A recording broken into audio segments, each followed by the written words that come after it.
오늘 요한일서 2장 1절부터 2절 우리가 읽은 이 말씀을 가지고 죄를 쉽게 허용하진 말라. 좀 제목이 길어져서 제목을 좀 줄였습니다. 죄를 안 지을 순 없지만 쉽게 허용하진 말라. 이게 원래 제목이었습니다. 죄를 안 지을 순 없지만 쉽게 허용하진 말라. 교회를 넘어뜨리고 교회를 오염시키고 교회가 교회되게 하지 못하는 그런 전략과 전술은 사탄이 가지고 있는 것인데요. 이것은 교회가 세워진 이후 지금까지 끊임없이 교회를 공격해 왔습니다. 이것은 뱀을 통하여 사탄이 아담과 하와를 찾아왔을 때부터 전혀 변하지 않은 한결같은 사탄의 수법이고 방법이었습니다. 그렇기 때문에 교회가 처하게 되는 가장 위험한 상황은 여러분 언제인 줄 아십니까? 항상 하나님의 말씀을 벗어나거나 하나님의 말씀을 들을 수 없는 혹은 하나님의 말씀에 무관심한 무지 가운데 빠질 때입니다. 교회는 의식화되어져야 합니다. 세상의 어떤 이데올로기나 철학을 이야기하는 것이 아니라 하나님의 말씀으로 의식화되고 조직화되어져야 합니다. 그것이 교회입니다. 교회는 그냥 은혜지 하고 머무는 곳이 아닙니다. 우리가 세상을 유이 떠도는 유람선이 아닙니다. 교회는 군사로 부르심을 받은 것이고 세상의 악한 권세와 싸워 이기라고 하나님이 부르신 것이죠. 교회가 이런 진리를 사수하고 수호하고 진리를 전하는 일을 소홀하게 될 때 교인들은 진리의 지식에 모호함에 빠지게 됩니다. 오늘 기도하신 집사님의 기도처럼 무엇이 옳고 그름에 대하여도 이제는 난감해지는 것이죠. 교회에서마저도 그것은 옳지 않아 라고 얘기하기가 힘들어지는 시대가 오기 시작한 것입니다. 우리 자신의 어떠함을 인정받기를 좋아하고 하나님의 말씀보다는 나의 생각이 중요한 것이죠. 여러분, 교회가 이렇게 되어서는 안 되는 것입니다.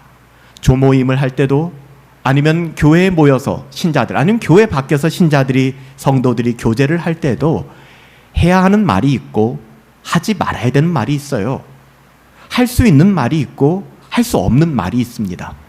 하지만 그냥 세상적 가치관을 가지고 우리가 모호함을 가지고 살아간다면 여러분 그 교회는 위기 가운데 있는 것입니다. 이런 점에 있어서 저는 감히 오늘날 조국의 교회가 한국의 교회가 그 어느 때보다도 굉장히 위험한 상황에 노출되어 있다라고 판단합니다. 교회 안에서 복음의 가치는 사라지고 있습니다. 인간적인 프로그램이나 사람들이 좋아하는 그 어떠함이 자리 잡고 있습니다. 온갖 사이비의 가르침이 교회 안팎으로 늘어가고 있습니다.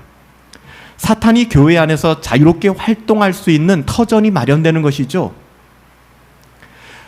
사도 요한은 1세기 말, 지금으로부터 2000년 전에 교회가 자신이 섬기고 있는 교회가 그렇다라는 것을 직감하고 있었습니다. 그래서 성령 하나님께서는 이런 사도 요한에게 영감을 주셨습니다. 그래서 이 요한 1서를 쓰게 하신 것이죠. 1세기 소아시아 교회들의 상황과 우리가 살아가는 21세기의 대한민국의 상황 별반 다를 것이 없습니다. 다르지 않다라는 안목을 가지고 우리는 이 요한 1서를 읽어가야 하는 것이죠. 우리가 지난주에도 그렇고 지지난주에도 있고 계속해서 살펴보는 것은 이미 죄라는 것에 관련해서 두 가지 거짓된 주장이 있다는 것을 살펴보았습니다. 첫 번째 거짓말은 어떤 거였어요? 나는 하나님과 사귐을 갖고 있어. 나는 신자야. 나는 기독교인이야. 라고 하면서 어둠 가운데 행하는 사람들이죠. 절대 순종하지 않아요. 절대 경건을 추구하지 않아요. 경건을 추구하지 않을 수만 가지 이유가 내 속에 있어요. 순종하지 못하는 수만 가지 이유도 내게 있어요. 그러면서 우린 이야기합니다. 나는 그래도 하나님과 사귐이 있어 하면서 어둠 가운데 걸어가는 거예요. 두 번째는 내 안에는 그렇게 큰 죄는 없고 내가 짓는 죄 또한 비교하여 그렇게 심각한 것은 아니야. 자신의 죄를 끝없이 축소시키고 정당화하고 나름 죄를 짓기는 하지만 이 죄가 지옥 갈 죄는 아니야.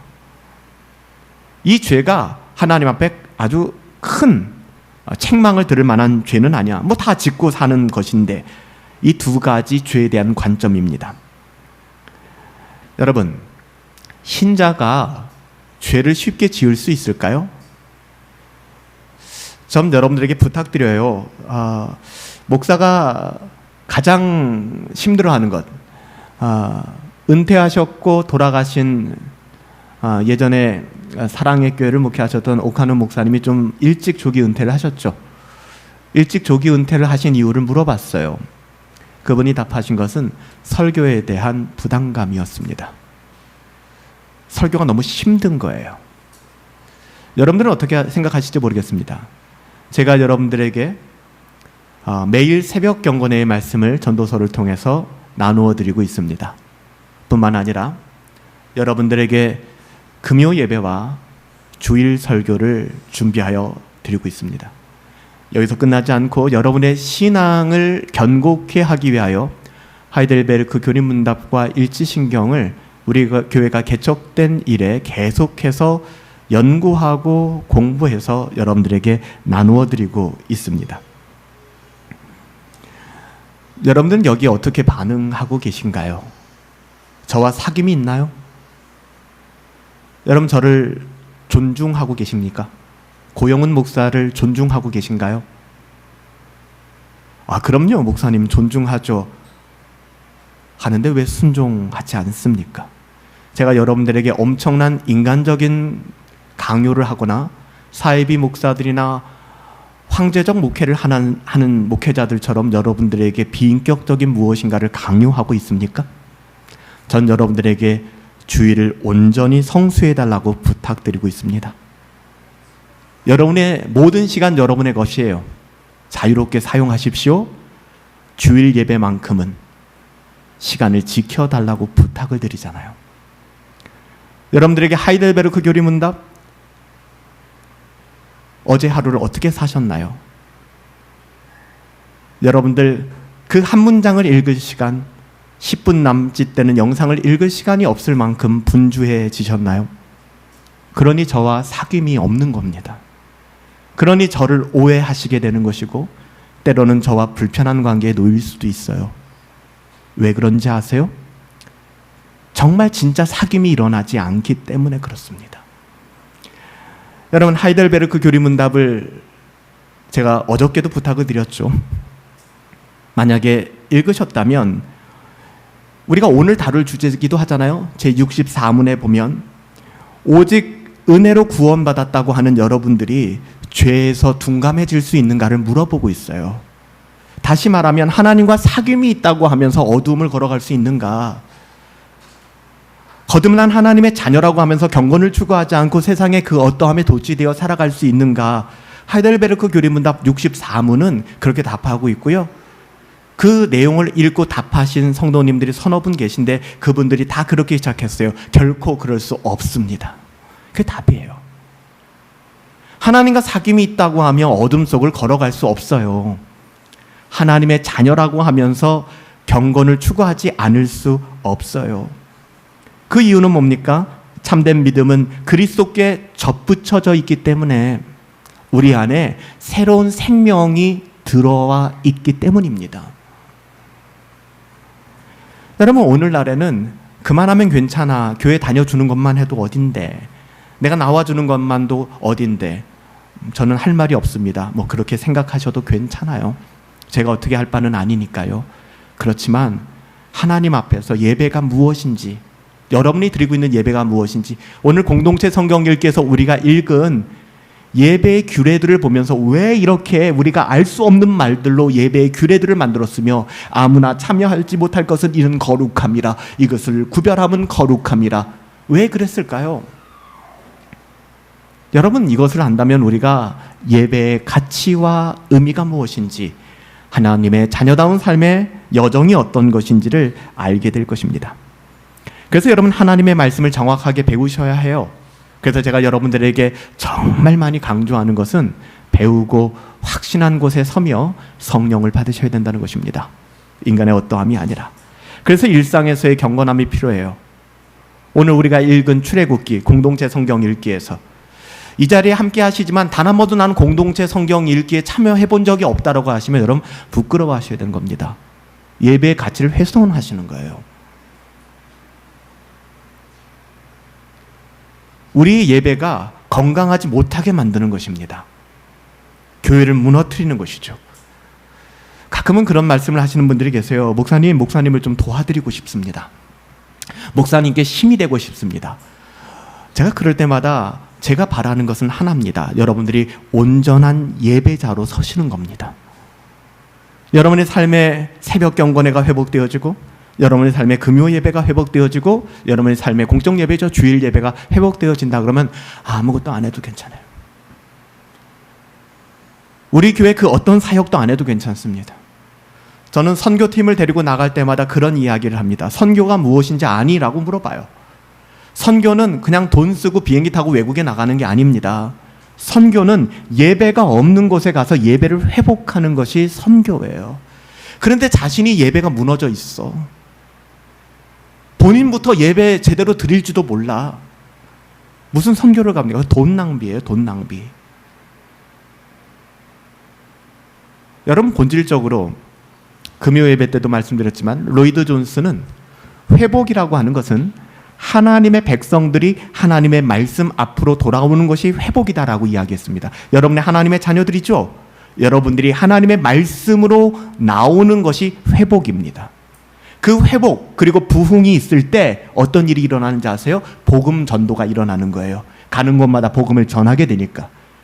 우리 교회가 왜 전도를 못할까에 대해서 고민해 보셨습니까? 전 늘 고민합니다. 우리가 개혁주의 신앙을 표방하고 진짜 백이 복음을 이야기하는 교회인데 왜 우리는 전도가 잘 안 될까? 왜 어디서 유튜브를 듣거나 아니면 우리 홈페이지에 와서 설교를 듣거나 목사님 설교 들었어요 하고 오는 분들은 많은데 왜 내가 이 사람 때문에 나왔어요 하는 사람들이 없을까? 전 그 고민들이 늘 들어요.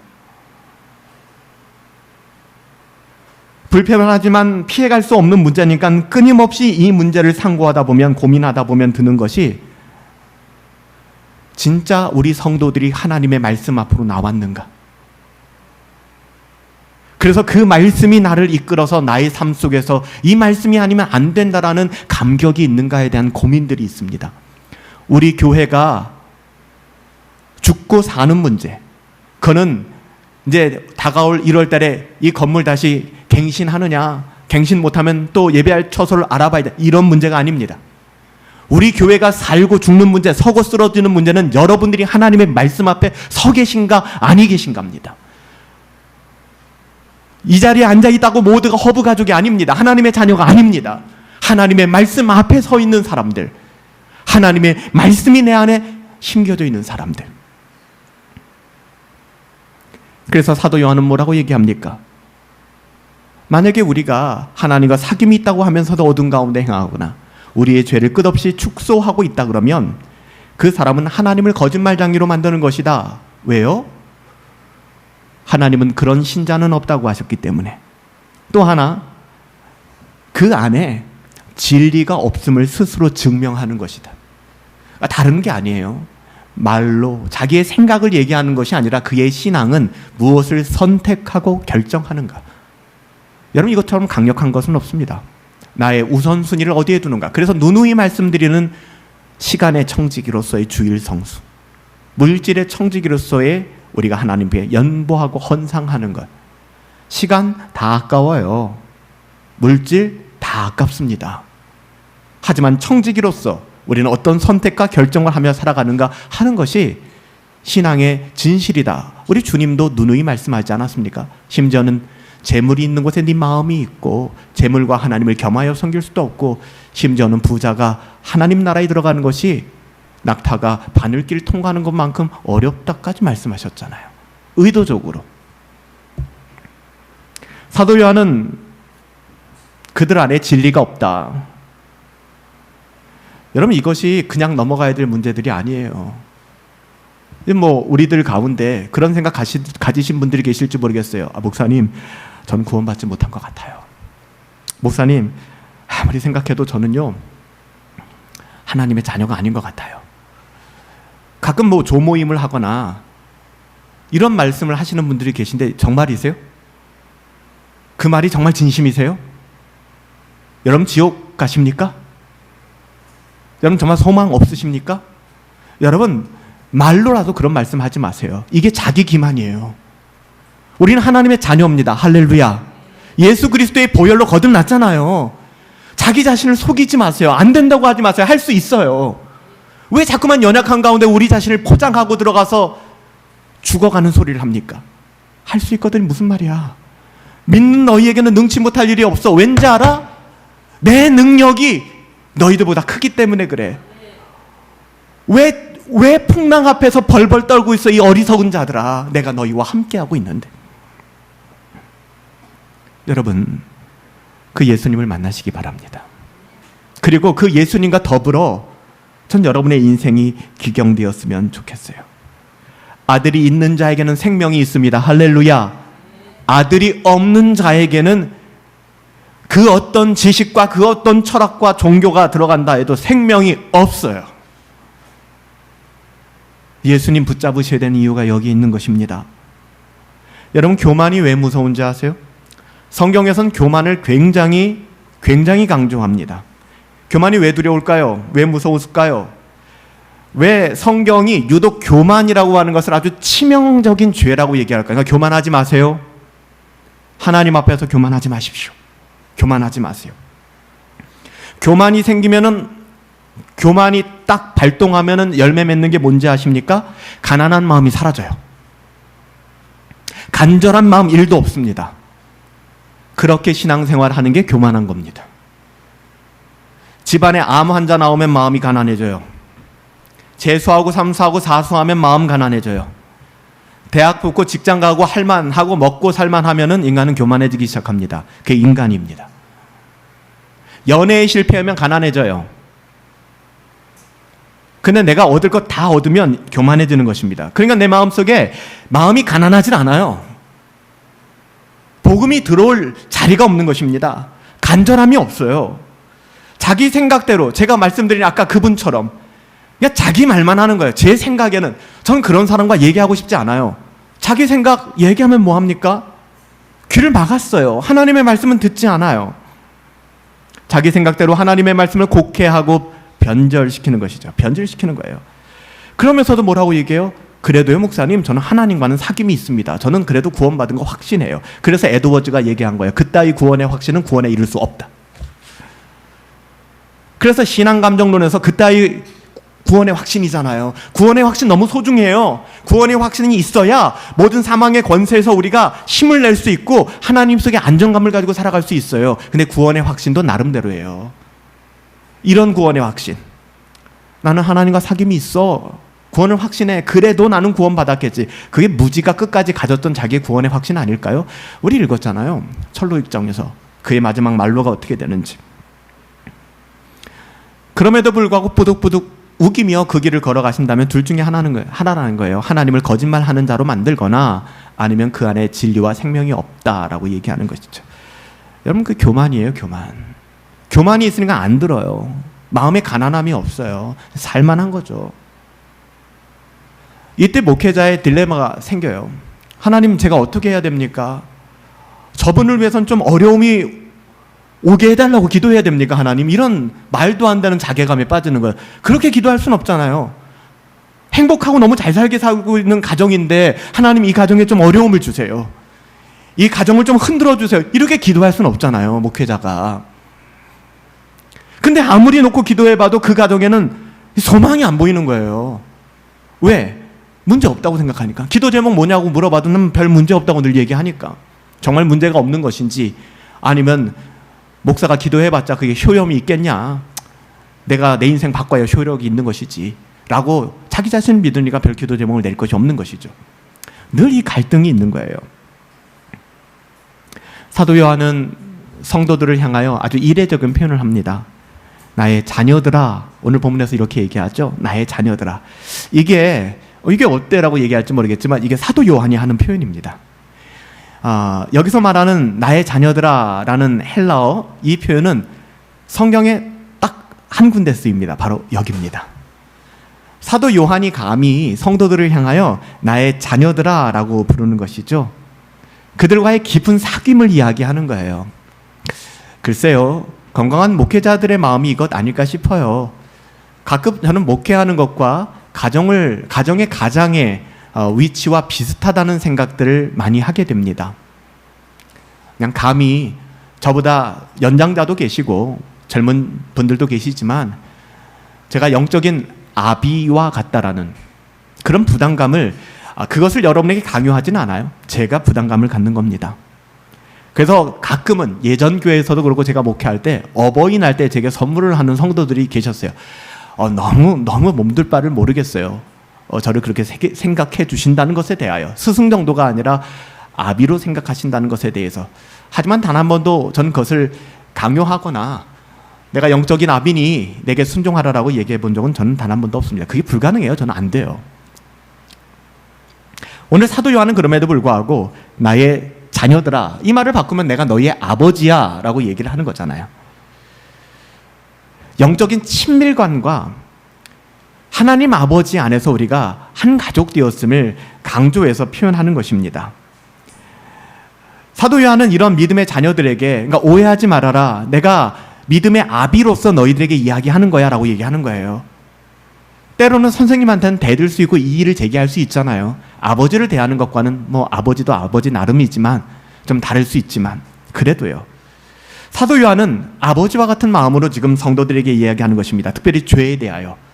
누누이 말씀드리지만 이 죄에 대하여 다루는 근본적인 이유는 하나님과의 깊은 사귐에 들어가기 위하여 죄의 문제를 다룬다고 말씀드렸어요. 여러분, 시브리서 기자는 이렇게 얘기합니다. 시브리서 12장 4절에 죄를 쉽게 허용하지 말아라. 우리가 죄를 허용할 수밖에 없는 존재입니다. 여러분, 죄 없이 어떻게 살겠습니까? 죄를 쉽게 허용하진 말아라. 심지어는 뭐라고 얘기해요? 죄와 싸워야 된다. 신앙생활마저도 목사님 그렇게 전투적으로 해야 되나요? 저는 신앙생활하는 목적이 마음의 평강입니다. 근데 무슨 신앙생활마저 공격적으로 전투적으로 여러분 이렇게 할 필요가 있을까요? 라고 말하는 분들도 계세요. 그런 분들 따라가지 마십시오. 우리는 죄와 싸워야 합니다. 오답노트 쓰셔야 돼요. 내가 무엇에 쓰러졌는가? 무엇에 넘어졌는가? 여러분, 오답노트 쓰면서 그 오답이 계속 무수히 반복된다 그러면 그 사람은 공부할 마음이 없는 겁니다. 없는 거잖아요. 심지어는 피 흘리기까지 싸워야 한다는 거예요. 누가 그러셨어요? 예수님이 그러셨잖아요. 십자가에서. 그렇게 싸우고 애쓰지만 그럼에도 불구하고 죄를 허용할 수밖에 없는 죄인들이에요. 그래서 동시에 우리에게는 정죄감이 있는 것이 아니라 죄를 범하는 그 비참함에도 불구하고 그 어떤 죄든 상관이 없어요. 우리를 용서하시는 하나님의 그 무한한 은혜도 잊지 말아라 라고 성경은 우리에게 이야기하는 거예요. 여러분, 이 두 가지 관점이 다 중요한 겁니다. 죄는 두려워해야 돼요. 싸워 이겨야 됩니다. 하지만 죄 짓고 정죄감에 빠지면 안 돼요. 그 어떤 죄보다도 큰 하나님의 은혜가 신자들의 삶 속에는 있다는 것을 여러분 기억하셔야 돼요. 이 균형을 잃게 되면 신자의 삶은 사이비적인 종교에 빠지거나 잘못된 신앙 속으로 나아가게 되는 거예요. 그래서 사도 요한은 사랑하는 믿음의 자녀들에게 내가 이것을 쓰면 요한 1서의 목적을 얘기하잖아요. 너희로 죄를 범하지 않게 함이라. 오늘 읽은 요한복음 말씀에서 예수님께서 가늠하다 현장에서 잡힌 여인에게 이렇게 얘기합니다. 너를 정죄하던 자들이 어디 있느뇨? 죄 있는 자들은 돌로 치라 하였을 때 다 떠나갔잖아요. 예수님께서 나도 너를 정죄하지 않겠다. 그 다음이 중요해요. 왜 정죄하지 않으셨는지 아세요? 가서 다시는 동일한 죄를 반복하여 짓지 말아라. 그녀가 또 간음을 했을지 모르겠습니다. 그럼에도 불구하고 그 간음의 현장에서 간음을 정당화하거나 어쩔 수 없다라고 이야기하거나 반복적이고 습관적으로 간음죄를 짓지 않았을 겁니다. 만약에 습관적으로 그녀가 그렇게 간음죄를 지었다면 예수님은 정죄하지 않았지만 그는 스스로의 정죄에 빠질 수밖에 없는 진리가 그 속에 있지 않기 때문에 수많은 불화살이 쏟아지는데 화살들이 쏟아지는데 나는 막을 방패가 없다면 그 결과는 너무 뻔한 거 아닙니까? 화살이 와도 나는 살 거야 라는 믿음은 아무 의미가 없습니다. 말씀드렸지만 절벽에서 떨어졌어요. 절벽에서 떨어졌는데 내가 저 나뭇가지를 붙잡으면 살겠다라는 100%의 믿음이 있었어요. 여러분 그 사람이 살았을까요? 아니에요. 진짜 중요한 것은 그 나뭇가지가 내가 정말 믿을 만한 것이고 내 생명을 보존할 수 있는가라는 팩트가 중요한 것입니다. 내가 그걸 믿고 안 믿고 별 중요하지 않아요. 예수 그리스도의 보혈을 의지하여 하나님께로 나가야 되는 거예요. 그리고 그 생명이 우리 가운데 일어나게 되었을 때 우리는 결코 하나님의 생명을 거슬러 살아갈 수 없게 된다는 것이죠. 그래서 오늘 1절에서 누가 죄를 범하여도 라고 얘기하는데 누구든 죄를 짓는 것이죠. 우리 가운데 죄에 대해서 자유로운 사람이 누가 있겠습니까? 그런데 사도 요한은 얘기합니다. 그런데 낙심하지 마. 절망하지 마. 스스로 기만하여 난 구원받지 못했어. 이 지경에 빠지면 안 돼. 돌아서야 돼. 다시는 죄를 짓지 마. 우리에게는 대언자가 있잖아. 예수님을 소개하는 것입니다. 파라클레이토스라고 하는 대언자라는 말은 대부분 성령 하나님께 붙여진 이름입니다. 그런데 유독 단 한 군데 이곳에서 대언자라는 말이 헬라어로 예수님께 사용되었습니다. 여러분, 예수님께서는요, 파라클레이토스, 보혜사라는 말은요, 옆에 계시면서 우리에게 말씀하시고 우리를 선한 길로 인도, 조력자가 되신다는, 도움이 된다는 이야기입니다. 오늘날의 직업으로 따진다면 변호사 같은 사람들일 것입니다. 법적인 전문성을 가지고 우리를 대변해주고 도와주는 것. 그렇지만 그 정도가 아니잖아요. 예수님께서는 그렇게 우리를 변호해 주실 뿐만 아니라 그 변호의 근거, 그 근거를 위하여 우리 죄를 위해 그분이 대신 희생제물이 되셨어요. 이 있을 수 없는 일입니다. 그분이 나의 변호사인데 뿐만 아니라 내게 떨어진 그 실형을 그 변호사가 다 치러준 겁니다. 여러분, 이런 사람들에게 평생 은혜 갚으며 살지 않겠습니까? 내가 죄 없음을 무죄로 밝혀주는 변호사에 대해서도 우리가 평생 은인으로 여기며 살아갔는데 나의 유죄를 위하여 그가 나를 변호해 줄 뿐만 아니라, 그래서 정말 끔찍한 사회적인 반인륜적인 범죄를 한 사람들은 변호사 선임이 어렵잖아요. 그래서 국선 변호사를 채택할 수밖에 없지 않습니까? 아무도 그 사람 변호하지 않잖아요. 그런데 그 끔찍한 죄를 우리 예수님께서 나를 위하여 변호하셨고 거기서 끝난 게 아니라니까요. 우리를 위하여 죽으셨다는 거예요. 아버지 앞에서 우리에게 대언자가 계시다. 그런데 예수님을 뭐라고 소개합니까? 여러분, 예수님이 누구세요? 라고 물어보면 사랑의 예수님, 은혜의 예수님, 자비로운 예수님, 이런 얘기 진짜 많이 합니다. 근데 오늘 사도 요한은 뭐라고 얘기하는지 아세요? 의로우신 예수 그리스도, 2장 1절에 이렇게 얘기하죠. 그러니까 예수님을 얘기하는데 의도적으로 얘기하는 거예요. 의도적으로. 의로우신 예수 그리스도. 여기서 왜 사도 요한은 사랑과 자비가 무한하신 예수님이라고 안 하고 의로우신 예수님이라고 하면 다소 좀 어색한 표현을 썼을까요? 그 이유는 우리를 대신하여 죽으시고 우리의 죄의 문제를 해결하기 위해서는 사랑과 은혜 따위는 별로 중요하지 않아요. 어떻게 보면요. 진짜 중요한 건 뭔지 아세요? 그분이 죄가 없고 의로운 분이셔야 합니다. 그분이 우리를 위하여 대신 죽으셨다는 게 은혜인 것이고 사랑인 거예요. 그래서 사도 요한은 여기서 예수님의 의로우심을 이야기하며 그분은 죄가 없는 분이시다. 근데 그분께서 우리를 위하여 십자가에 죽으심으로 우리의 대언자가 되셨고 속죄 제물, 화목 제물이 되셨다라고 얘기하는 것입니다. 여기서 화목 제물이라고 하는 힐리아모스라고 하는 헬라어는 여러분 잘 아시죠? 화목 제물을 드릴 때는 짐승을 반으로 쪼갠다니까요. 그리고 그 짐승의 가운데를 횃불로 지나가게 만듭니다. 그리고 어떻게 보면은 이 약속을 어긴 것에 대한 대가는 죽음을 이야기하는 것이고요. 그러니까 언약의 대가가 약속의 대가가 그거예요. 그 대가를 어긴 것. 그래서 죄의 대가는 사망이 되는 것이고요. 근데 예수님께서 우리 대신 그의 몸을 찢기시고 상하심으로 말미암아, 그래서 예수 그리스도가 해답이다, 예수 그리스도가 구원자다, 우리가 예수의 보혈, 예수의 피 자꾸 얘기하는 것은 이 깊은 의미를 담고 있는 거예요. 그냥 무식하게 그냥 길거리에서 마이크 들고 예수 천국 불신지옥 외치는 거하고는 좀 달라요. 그 깊은 의미를 우리는 알고 있어야 되죠.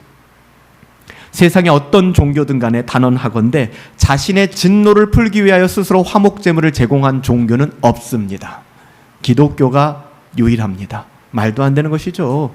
신이 신적 권위를 내리고 인간 가운데 오셔서 인간의 권위를 행사하다 가신 것도 아니고 십자가에 낮아져 죽기까지 사랑하셨다? 여러분, 그런 종교는 없어요. 이걸 안다면, 이 은혜를 진짜 안다면 우리의 삶이 하나님의 자녀다운 삶으로 살아갈 수밖에 없는 것입니다. 여러분, 사도 요한이 말씀하는 의미를 이제는 좀 아시겠습니까? 만일 누가 죄를 범하여도 아버지 앞에 우리의 대언자가 있으니 곧 의로우신 예수 그리스도시라. 그는 우리의 죄를 위한 화목제물이 되셨다. 이것이 이 땅을 살면서 넘어지고 실패하고 죄를 짓는 하나님의 자녀들에게 얼마나 큰 위로가 됩니까? 얼마나 큰 위로가 됩니까? 우리를 대신하여 의를 이루신 의로우신 예수 그리스도, 우리의 죄를 위한 화목제물이 되심으로써 아버지 앞에 우리를 위한 완벽한 대언자가 되셨잖아요. 우리의 죄의 문제를 해결해 주신 분. 여러분, 그렇기 때문에 이것을 안다면 오늘 하이델베르크 교리입니다. 우리가 이 부분을 다룰 거잖아요. 우리는 반복된 죄를 지으며 죄에 대하여 느슨한 생각을 가지며 경건을 추구하기보다는 세상의 관심을 추구하며 살아갈 수 없게 되는 것입니다. 죄를 지어도 괜찮아. 죄 별거 아니야. 주님이 우리 죄 다 속해 주셨잖아. 회개하면 돼. 라고 주장하는 것이 아니라 오히려 죄가 얼마나 참혹하고 아픈 것인가를 인격적으로 알고 그 죄가 예수님을 십자가에 못 박았다고요.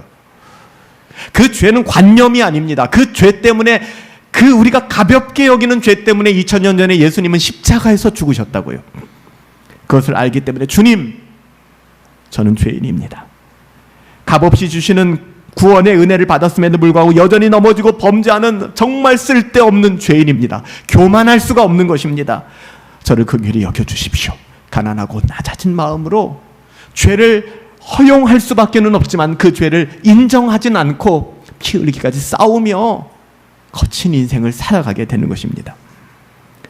여러분, 이런 삶이 가능한 건 예수님 때문에 가능해요. 예수님 때문에. 의로우신 주 예수 그리스도, 우리의 죄를 위하여 화목제물이 되셨습니다. 이 사실로 인하여 여러분들의 절대 평강이 있고 절대 기쁨이 있고 절대 만족이 있게 되기를 예수님의 이름으로 축복합니다. 세상의 그 어떠함 따라 살아가지 마세요. 늦지 않았습니다. 오늘 이 시간 하나님께서 부족한 종을 통하여 하시는 말씀을 흘려보내지 마시고 고깝게 듣지도 마시고 책망한다라고 거부하지도 마시고 하나님의 말씀이잖아요. 믿고 순종하며 하나님의 자녀다움 누릴 수 있게 되기를 예수님의 이름으로 축복합니다.